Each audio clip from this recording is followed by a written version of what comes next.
Yaz aylarında sıcaklıkların artmasıyla beraber özellikle bizim bölgemizde güneş çarpmaları çok sık görülebiliyor. Onun dışında gıda zehirlenmeleri çok sık görülebiliyor.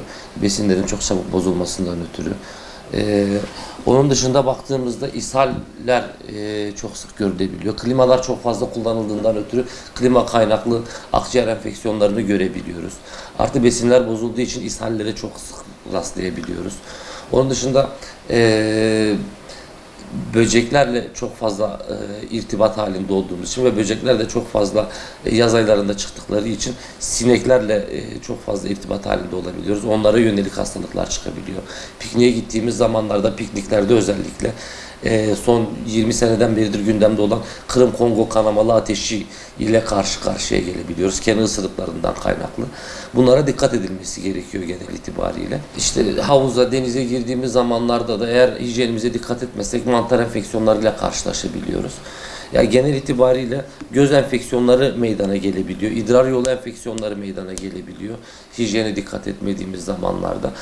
Bunlara dikkat etmemiz gerekiyor yaz aylarında genellikle. Bunlara karşı koruyucu önlemler almamız gerekiyor. Klimaların düzgün kullanımı önemli bu noktada baktığımız zaman. Klimaların temizliğinin güzel yapılması lazım ki akciğer enfeksiyonları ya da işte yaza bağlı enfeksiyonlar gelişmesin. Onun dışında göz hijyenimize dikkat etmemiz gerekiyor. Pikniğe çıktığımız zaman özellikle bunu vurgulamak istiyorum. Bölgemizde de işte Kırım-Kongo kanamalı ateşi meydana geldiğinden ötürü giyime dikkat edilmesi lazım. Çıplak ayakla ya da kollar çok açıkta dolaşılmaması gerekiyor. Sinek ısırıklarına bu konuda dikkat edilmesi lazım ki bu tip hastalıklarla karşılaşılmasın. Ondan sonra yenilen ve içilen gıdaların temiz ve taze olduğuna dikkat etmek gerekiyor. Dışarıda bekletilmemiş olmasına dikkat etmemiz gerekiyor. Bu dönemde çok hızlı bir şekilde hem toksinler hem mikropların kendileri hem gıda zehirlenmesine sebebiyet verebiliyorlar. Hem ishal ve bağırsak enfeksiyonları gibi hayatı tehdit edici düzeyde enfeksiyonlara bile sebebiyet verebiliyorlar. Güneş çarpmalarına dikkat etmek gerekiyor özellikle bu yaz dönemlerinde. Bizim bölge çok güneşli olduğundan ötürü güneşin altında çok fazla durmamak lazım. Bol bol sıvı tüketmek lazım bu dönemde. Ve kişisel hijyene olabildiğince önem göstermek gerekiyor. Bizim yaz aylarında en fazla şikayette bulunduğumuz dediğimiz gibi işte ishaller, bulantı, kusma tablosuyla gelebiliyorlar. Bağırsak enfeksiyonları çok sık gelebiliyor hastalarımız. Ve artı besin zehirlenmeleri bizim çok sık rastladığımız durumlar başında geliyorlar.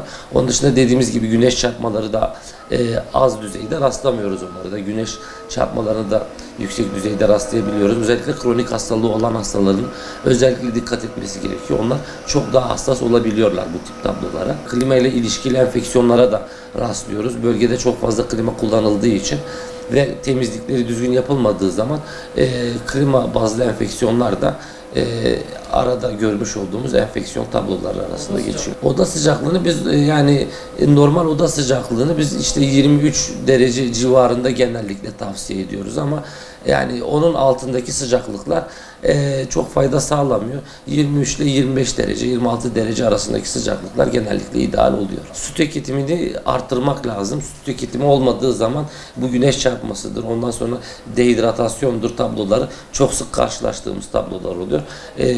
İnsanın bağışıklık sistemini düşürüp değişik enfeksiyon tablolarına ve hastaneye yatış sebepleri arasında da gelebiliyorlar. Yaz aylarında dediğimiz gibi özellikle bol sıvı tüketmeye dikkat etmemiz gerekiyor. Güneşin altında çok fazla durmamaya, özellikle gölge yerlerde durmaya dikkat etmemiz gerekiyor. Kişisel hijyenimize daha fazla önem vermemiz gerekiyor. Artı besinlerle ilgili özellikle besinlerin daha taze olmasına dikkat etmemiz gerekiyor. Fazla bekletilmiş besinler tüketildiği zaman hayatı tehdit edici tabloların bile ortaya çıkabileceğini unutmamamız gerekiyor.